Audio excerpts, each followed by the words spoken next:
Hello student, स्वागत है आपका आईसीटी वर्चुअल क्लासेस में। मैं हूं कविता, आपकी साइंस टीचर। उम्मीद करती हूं आप सभी अच्छे होंगे और स्वस्थ होंगे। क्लास हम यहां पर अपना चैप्टर रिवाइज कर रहे थे और चैप्टर का नाम था माइक्रो ऑर्गेनिज्म फ्रेंड एंड फो, यानी कि सूक्ष्म जीव मित्र होते हैं हमारे या शत्रु होते हैं। इसी बारे में हम डिस्कस कर रहे थे। तो हमने अभी तक क्या समझा इस चैप्टर में कि कुछ सूक्ष्म जीव होते हैं जो हमारे लिए हानिकारक होते हैं, लेकिन कुछ ऐसे भी होते हैं जो हमारे लिए लाभदायक होते हैं। अभी तक क्या क्या चीजें डिस्कस एक बार देख लेते हैं। आपने इंट्रोडक्शन देखा और आपने पढ़ा सूक्ष्म जीव क्या होते हैं। उसके बाद आपने क्या क्या अलग अलग कैटेगरी में डिवाइड किया है सूक्ष्म जीवों को, जिसमें सबसे पहले हमने बात की है बैक्टीरिया की। नेक्स्ट हमने यहाँ पर बात की है फंजाई की। नेक्स्ट हमारे सूक्ष्म जीव आते हैं, जो कैटेगरी आपके पास आते हैं वो है प्रोटोजोआ। नेक्स्ट हमने बात की है एल्गी एंड हमने बात की है यहाँ पर किसकी, वायरस की। ठीक है, आपने क्या किया है, अलग अलग सूक्ष्म जीवों के बारे में आपने जाना और आपने इनके कैरेक्टरिस्टिक्स के बारे में यहाँ पर बात की है। ठीक है, इसके अलावा हमने यहाँ पर जो हमारे टॉपिक आते हैं, आपने जाना कि यहाँ पर जो माइक्रो ऑर्गेनिज्म होते हैं वो कहाँ रहते हैं। आपने कहा माइक्रो ऑर्गेनिज्म लगभग सभी जगह यहाँ पर पाए जाते हैं। अगला जो पॉइंट आता है हमारे पास, अब हम बात कर रहे हैं माइक्रो ऑर्गेनिज्म और अपने बारे में कि हम पर क्या प्रभाव पड़ता है माइक्रो ऑर्गेनिज्म का। तो आपने बोला कि दोनों ही प्रभाव पड़ते हैं। कुछ ऐसे होंगे कि जिनका हम पे क्या पड़ रहा है, पॉजिटिव इफेक्ट आ रहा है, कुछ ऐसे होंगे जिनका नेगेटिव इफेक्ट आ रहा है। पॉजिटिव इफेक्ट का मतलब होता है कि हमें कुछ ना कुछ क्या मिल रहा है, यहाँ पे प्रोडक्ट मिल रहा है और हमें किसी न किसी तरीके से हमें फायदा मिल रहा है। हार्मफुल इफेक्ट का मतलब क्या होता है कि आपको यहाँ पर क्या है, जो हार्मफुल इफेक्ट है, जैसे कि आपने बोला कि आपको या तो बीमारियां कॉज करते हैं या तो आपने कहा कि जो आपके भोजन है उसे नष्ट करते हैं। ठीक है, चलिए अब हम देख रहे थे जो बेनिफिशियल माइक्रो ऑर्गेनिज्म थे उसके बारे में हमने बात की, जिसमें आपने बात की है बैक्टीरिया, लैक्टोबैसिलस की, आपने बात की है फंगस, ईस्ट की, इसमें भी आपने क्या बात की है, सैकेरोमाइसिस सर्विसियाई के बारे में आपने बात की है। अगला आपने बात की है कुछ ऐसे माइक्रोब्स होते हैं जिनका उपयोग आप एंटीबायोटिक्स के फॉर्मेशन में करते हैं। ठीक है, कुछ फंगस और कुछ बैक्टीरिया का आपने यहाँ पर नाम देखा है। नेक्स्ट हम बात कर रहे थे टीकाकरण की, यानी कि आपने वैक्सीनेशन के बारे में बात की और हमने बोला जो वैक्सीनेशन हम करवाते हैं उनमें भी क्या होती है, सूक्ष्म जीवों की मुख्य भूमिका होती है। ठीक है, अगला जो आपने उपयोग देखा, आपने कहा कि जो सूक्ष्म जीव होते हैं वो मिट्टी की उर्वरकता को बढ़ाते हैं, प्लस क्या करेंगे, आपके पर्यावरण की सफाई भी करते हैं। दोनों काम एक साथ हो रहा है, आपके पर्यावरण की सफाई हो रही है प्लस यहाँ पर क्या हो रहे हैं, जो न्यूट्रिएंट हैं वो ऐड यहाँ पर हो रहे हैं। क्लियर है इतनी बात। अब हम देख रहे थे harmful uses of micro organism, यानी कि वो सूक्ष्म जीव जो हमारे लिए हानिकारक होते हैं। ठीक है, उनके बारे में हम आज यहाँ पर बात करेंगे।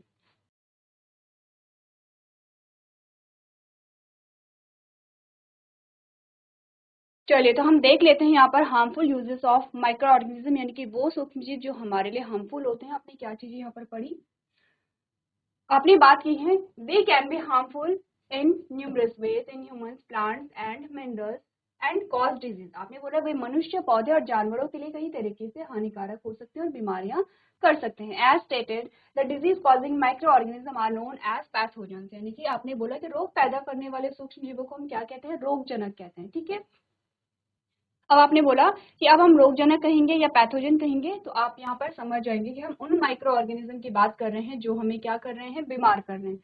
अब यहाँ पर जो नेक्स्ट हेडिंग आपके पास आती है, disease causing micro organism in humans, यानी कि मनुष्यों में हम उन सूक्ष्म जीवों की बात करेंगे जो कि हमें बीमार करते हैं। इससे पहले हमने क्या बात की, हमने कहा कि यहाँ पर कुछ ऐसी बीमारियां होती हैं जो एक व्यक्ति से दूसरे व्यक्ति में फैल जाती है, जिसे आप संक्रामक रोग कहते हैं, लेकिन कुछ ऐसी होती हैं कि जो फैलती नहीं है। ठीक है, यानी कि आपने कहा कि टच से या हवा के द्वारा या भोजन के द्वारा या पानी के द्वारा नहीं फैलती हैं, तो आपने क्या बोला, इसे आप क्या कहते हैं, असंक्रामक रोग कहते हैं। तो पढ़ ले, आपको क्या बताया गया है, the harmful pathogens enter the body of humans bye means of air, water और फूड। आपने बोला हानिकारक रोगजनक हवा, पानी या भोजन के माध्यम से मनुष्य के शरीर में प्रवेश करते हैं।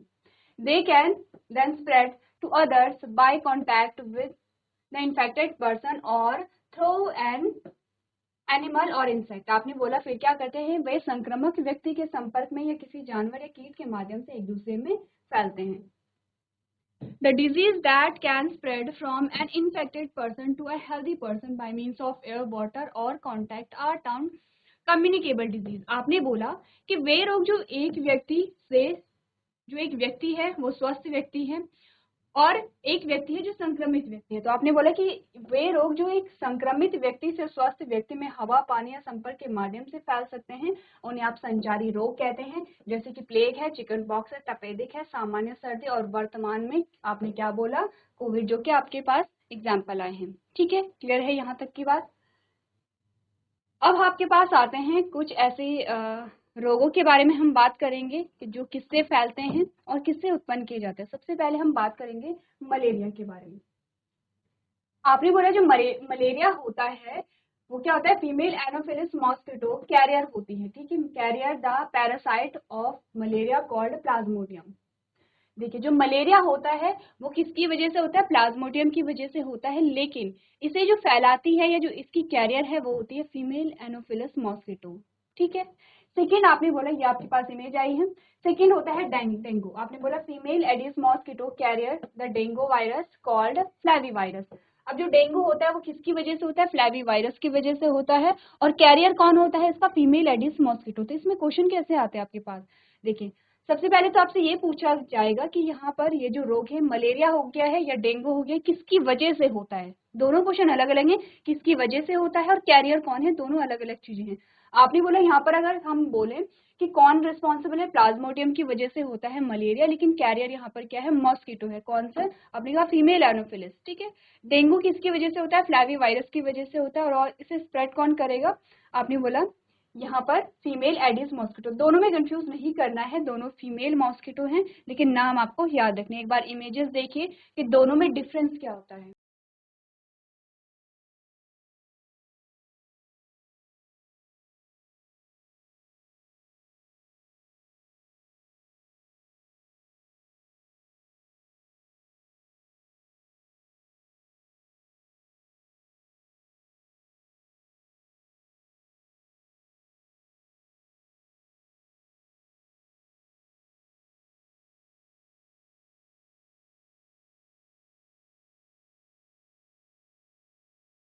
चलिए, तो नेक्स्ट जो हमारे पास टॉपिक आते हैं उसे देख लेते हैं। अब आपके पास एक टेबल आई है, ठीक है, और जिसमें आपको क्या क्या बता रखे हैं, ह्यूमन डिजीज के बारे में बता रखा है, कुछ बीमारियों के नाम आपको दिए गए हैं, और यहाँ पर आपको बोला गया कि किन ऑर्गेनिज्म की वजह से वो होते हैं, और मोड ऑफ ट्रांसमिशन यानी कि किसके द्वारा ये फैलते हैं। ठीक है, क्लियर है। चलिए, सबसे पहले हम बात करेंगे ट्यूबरक्लोसिस के बारे में, जिसे आप टीबी भी कहते हैं, टीबी। ठीक है, ट्यूबरक्लोसिस है, लंग से रिलेटेड क्या होती है, डिजीज होती है, किसकी वजह से होती है, बैक्टीरिया की वजह से होती है। ठीक है, कैसे फैलती है, आपने कहा हवा के द्वारा फैलती है। इसका मतलब क्या है, कम्युनिकेबल डिजीज है, हवा के द्वारा फैलती है। और या फिर आप कह सकते हैं कि जैसे कि अगर किसी को टीबी है या ट्यूबरक्लोसिस है, तो क्या होता है, अगर कोई कफ करेगा तो जो बैक्टीरिया होंगे वो उसके बॉडी से निकल करके हवा के द्वारा एक संक्रमित व्यक्ति से स्वस्थ व्यक्ति में क्या होते हैं, ट्रांसफर हो सकते हैं। लेकिन है मीजल्स वायरस की वजह से होता है, और मोड ऑफ ट्रांसमिशन क्या होगा, यहाँ पर आपने कहा हवा के द्वारा फैलते हैं। ठीक है, चिकन पॉक्स में क्या आपने कहा, वायरस की वजह से होता है, और हवा या कांटेक्ट के माध्यम से ही फैलते हैं। ठीक है, पोलियो है, वायरस की वजह से होता है, हवा और कांटेक्ट के द्वारा फैलता है। कोलेरा है जो कि बैक्टीरिया की वजह से होता है, और वाटर और फूड के द्वारा ये फैलता है। टाइफाइड है जो बैक्टीरिया के द्वारा होता है और पानी के द्वारा फैलेगा। हेपेटाइटिस बी है जो वायरस के द्वारा होता है और वाटर के द्वारा फैलता है। मलेरिया है कि जो प्रोटोजोआ के द्वारा होता है और मॉस्किटो के द्वारा क्या होगा, फैलेगा। स्लीपिंग सिकनेस प्रोटोजोआ के द्वारा होता है और टेस्टिस फ्लाई के द्वारा क्या होता है, यहाँ पर फैलता है। तो आपके लिए कंफ्यूजिंग क्या है, जहां पर आपको दिए गए हैं किसी मॉस्किटो का नाम दिया गया है, किसी जीव का नाम दिया गया है, इसमें आपने क्या बोला कि डिजीज कॉज तो कोई दूसरा ऑर्गेनिज्म कर रहा है, लेकिन फैलाने का काम कोई दूसरा ऑर्गेनिज्म कर रहा है। ठीक है, तो ऐसी जो डिजीज है वो आप याद रखेंगे। यहाँ तक की जो बात है, यहाँ पर आपको ये याद रखना है कि कौन सी बीमारी किस ऑर्गेनिज्म के द्वारा होती है। ठीक है, तो टेबल इंपॉर्टेंट, एक बार आप लोग देख लीजिए।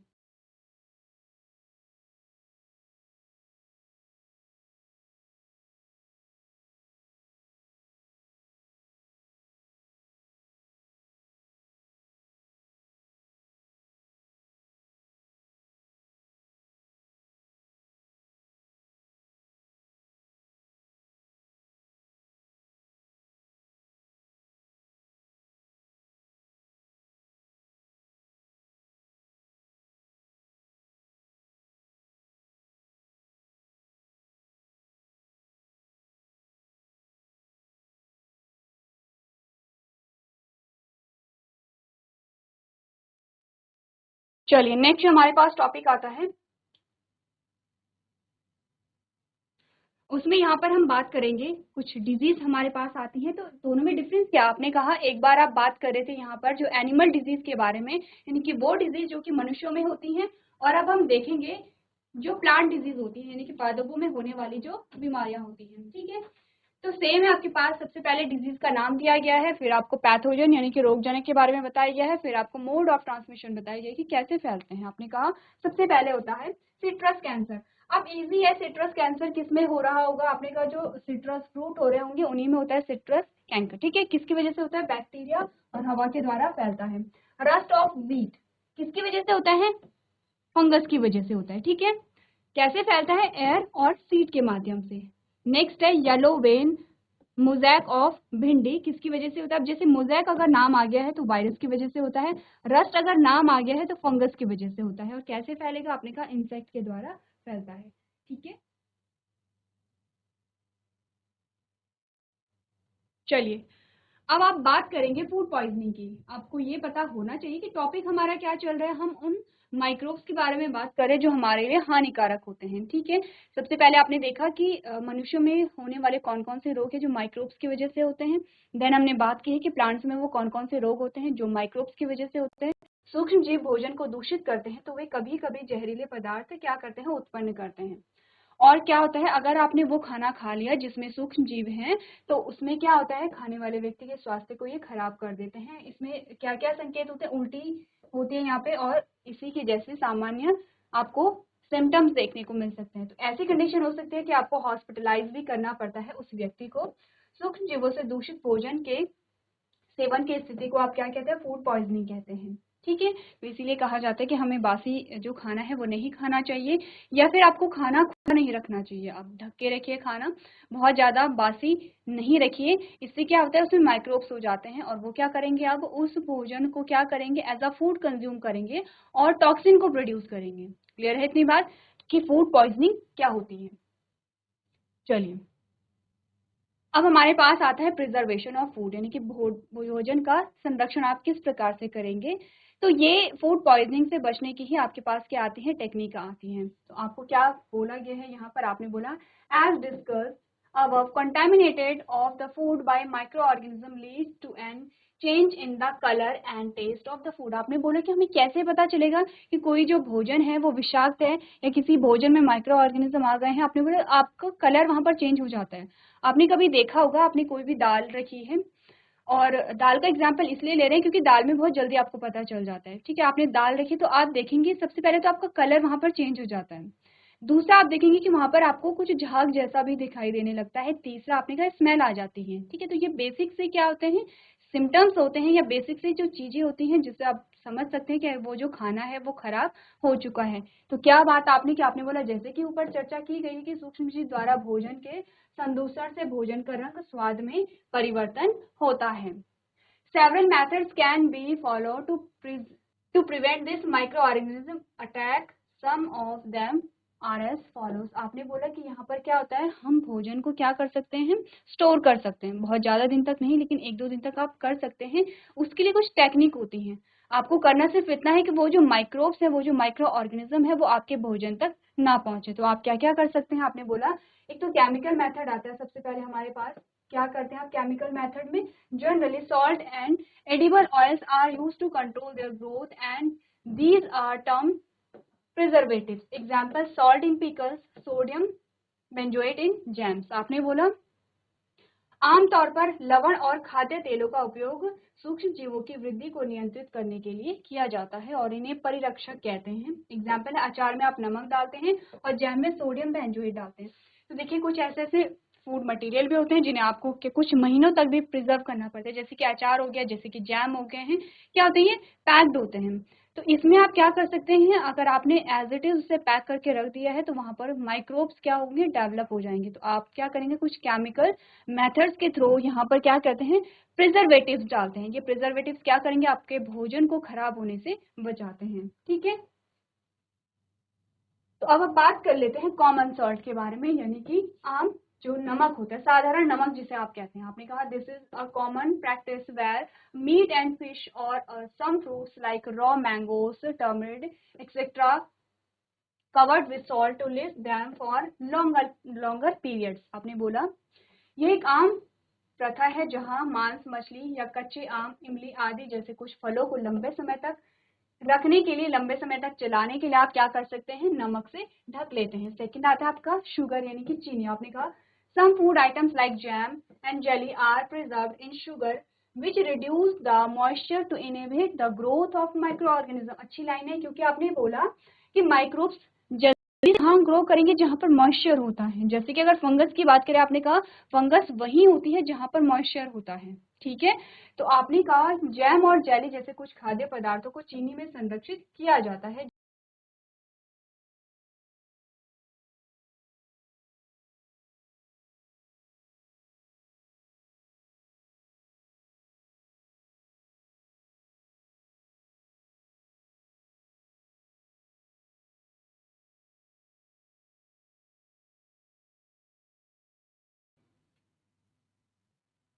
चलिए तो नेक्स्ट टॉपिक देख लेते हैं। यहाँ पर हम बात करेंगे ऑयल एंड विनेगर की। अभी तक हम बात कर रहे हैं प्रिजर्वेटिव्स की ही। तो आपने कहा तेल और सिरका यहाँ पर किस प्रकार से जो भोजन है उनका प्रिजर्वेशन करते हैं। आपने बोला this is also used commonly as the microorganism can't live in such conditions. This is widely used in making pickles. आपने बोला कि ये जो तेल और सिरका होते हैं आमतौर पर इनका उपयोग किया जाता है क्योंकि सूक्ष्म जीव ऐसी स्थितियों में नहीं रह सकते हैं और अचार बनाने में इसका व्यापक रूप से उपयोग किया जाता है। नेक्स्ट हमारे पास आता है हीट एंड कोल्ड ट्रीटमेंट। ठीक है, ये तो हम लोग क्या करते हैं, यूज करते हैं गर्म और ठंडे उपचार। जैसे कि आपने बोला दूध, तो अगर हमें दूध को 2-3 दिन तक चलाना है तो हम क्या करते हैं, दूध को गर्म करते हैं, ठीक है। या फिर आप क्या करते हैं, दूध को गर्म आपने किया और फिर आप उसे फ्रीज में रख देते हैं। तो आपने सबसे पहले क्या किया, हीट बहुत ज्यादा हाई टेम्परेचर दिया, उसके बाद आपने क्या किया, बहुत कम टेम्परेचर दिया जिससे कि जो दूध है वो खराब ना हो। तो आपने क्या बोला, it is a common practice to boil milk in order to store it, यानी कि इसे स्टोर करने के लिए दूध को उबाला जाता है। ये एक नॉर्मल सी चीज है जो हम लोग करते रहते हैं अपने घरों में। The method of heating milk to eliminate the microbes present in it is called a pasteurisation. आपने बोला दूध में मौजूद रोगाणु को खत्म करने के लिए दूध को गर्म करने की विधि को पास्चुरीकरण कहते हैं। Similarly, storing food at low temperature also prevents the growth of these microorganisms. तो आपने बोला कि यहाँ पर क्या होता है, आपने या तो जैसे आपको दूध का एग्जांपल दिया गया कि दूध को आप क्या करते हैं, गर्म करके और क्या कर लेते हैं, प्रिजर्व कर लेते हैं। या फिर आप दूध का ही एग्जांपल ले लीजिए, आपने कहा आपने दूध को फ्रिज में रख दिया है, बहुत कम टेम्परेचर कर दिया है, तब भी आप क्या करेंगे, माइक्रो ऑर्गेनिज्म की जो वृद्धि है उसे रोक सकते हैं। चलिए, यहाँ तक तो आपने सारे ही माइक्रोब्स के बारे में बात कर ली है कि कौन किस प्रकार से आपके लिए लाभदायक है और किस प्रकार से आपके लिए हानिकारक है। अब हम बात करेंगे नाइट्रोजन साइकिल की। नाइट्रोजन साइकिल क्या होती है, नाइट्रोजन साइकिल के बारे में हमने प्रीवियस लेक्चर में कुछ चर्चा की थी। हमने बोला था कि आपके एटमॉस्फेयर में क्या होती है, सबसे ज्यादा मात्रा में नाइट्रोजन गैस होती है। नाइट्रोजन है क्या, गैस है, ठीक है। अब इस नाइट्रोजन का उपयोग होता है प्रोटीन के फॉर्मेशन के लिए। अगर हम अपनी बॉडी में देखें तो इस प्रोटीन के अलग अलग कार्य होते हैं हमारी बॉडी में। अगर हम सिंपल सा मतलब समझे तो आपने पढ़ा था कि जब आप पढ़ रहे थे पोषक तत्वों के बारे में, पोषक तत्व दो प्रकार के आपने पढ़े थे, मैक्रो न्यूट्रिएंट और माइक्रो न्यूट्रिएंट। तो प्रोटीन क्या आपका मैक्रो न्यूट्रिएंट है। आपने बोला प्रोटीन का कार्य क्या था, तो आपने कहा कि शरीर की मरम्मत के लिए क्या होता है, प्रोटीन की आवश्यकता होती है, ठीक है। आपने क्या बोला कि शरीर के मरम्मत के लिए हमें प्रोटीन की आवश्यकता होती है। तो वैसे तो प्रोटीन के बहुत सारे काम हैं, लेकिन सबसे पहला हम यही लेके चलते हैं। तो आपने बोला ये जो प्रोटीन है वो हमारे लिए इम्पोर्टेंट है, लेकिन ये बनेगी किससे, इसके लिए चाहिए नाइट्रोजन। तो आपने कहा नाइट्रोजन आपके एटमॉस्फेयर में है, लेकिन जो हम हैं यानी कि जो जीव हैं वो नाइट्रोजन को एब्जॉर्ब नहीं कर सकते हैं। तो हम अपनी नाइट्रोजन के लिए किस पर निर्भर हैं, हमने बोला प्लांट्स पर। हम अपनी नाइट्रोजन के लिए किस पर निर्भर हैं, प्लांट्स पर। नाइट्रोजन यानी कि प्रोटीन के लिए हमें नाइट्रोजन कंज्यूम नहीं करना है, हमें प्रोटीन कंज्यूम करना है, किससे, प्लांट से। तो हमने कहा कि प्रोटीन के लिए किस पे रिस्पॉन्सिबल होंगे हम, प्लांट्स में होंगे। यानी कि आप प्लांट से क्या लेते हैं, प्रोटीन को लेते हैं। जैसे कि आप पल्सेस वगैरह लेते हैं तो आप क्या कहते हैं कि प्रोटीन का स्रोत क्या है, आप दालें खाइए। अब ये जो प्लांट है ये क्या करेंगे, नाइट्रोजन को एब्जॉर्ब करेंगे। तो नाइट्रोजन को कैसे एब्जॉर्ब करते हैं, तो हमने कहा कि नाइट्रोजन N2 की फॉर्म में एब्जॉर्ब नहीं होती है, N2 को हमें कन्वर्ट करना पड़ता है NO2 की फॉर्म में और NO3 की फॉर्म में, नाइट्रेट और नाइट्राइट की फॉर्म में हमें इसे कन्वर्ट करना पड़ता है, हमें यानी कि प्लांट्स को। अब ये कैसे होगा, तो आपने कहा कि एक क्या होता है, कुछ ऐसे माइक्रोब्स होते हैं जो कि नाइट्रोजन को यानी कि N2 को नाइट्रेट और नाइट्राइट की फॉर्म में कन्वर्ट कर देते हैं, और इसी साइकिल को, ये पूरी एक साइकिल होती है, ठीक है। फिर आपने बोला जब नाइट्रेट और नाइट्राइट में कन्वर्ट हो गया है तो उसके बाद फिर से एक साइकिल चलेगी और फिर से ये नाइट्रोजन के रूप में परिवर्तित हो जाएगा। तो आपने क्या बोला, साइकिल में क्या चल रहा है, ये N2 है, इससे NO2 और NO3 बने हैं और इससे फिर से नाइट्रोजन गैस बन गई है। तो ये स्थिति कहाँ आएगी, आपने कहा कि ये मिट्टी में आएगी और ये स्थिति आएगी आपके इन्वायरमेंट में आएगी, ठीक है।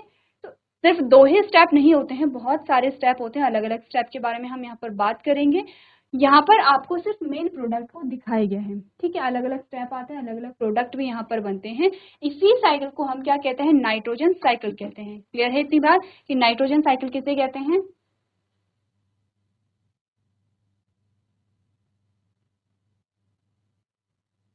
चलिए, तो अब आपको करना क्या है, देखिए नाइट्रोजन साइकिल एक बार देख लेते हैं।